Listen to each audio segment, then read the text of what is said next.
Darrow is a lot smarter than I think a lot of people give him credit for. So we're gonna go ahead and put that there for a second because we've made it up to chapter 17 in Golden Sun.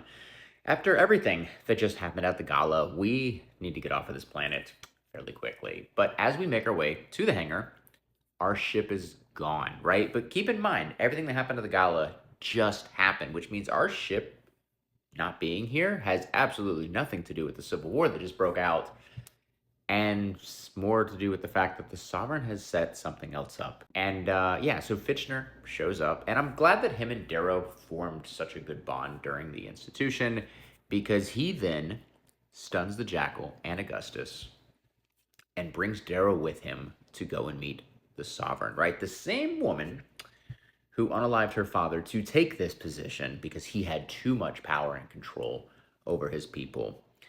And now here she is, right? Now, she decides to play a little game of truth with Darrow because she's all about the truth. And so there's this like mechanism creature you put on your arm, right? Scorpion tail, if you lie, will poison you. Not a good day.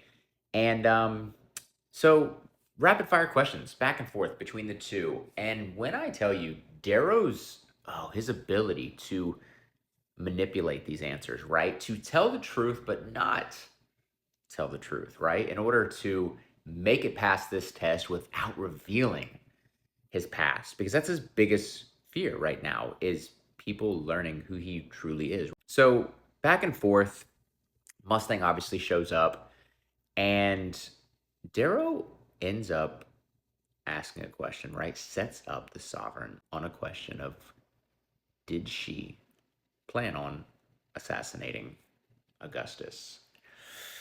Oh, she says no.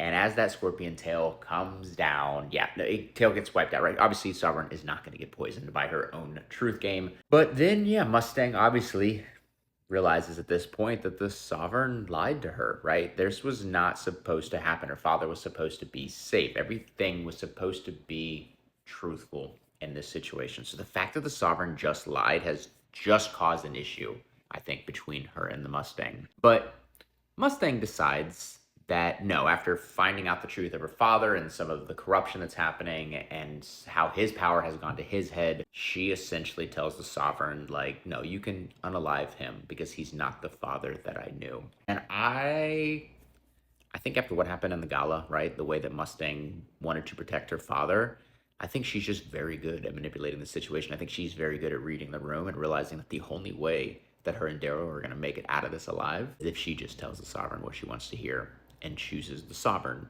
over her father.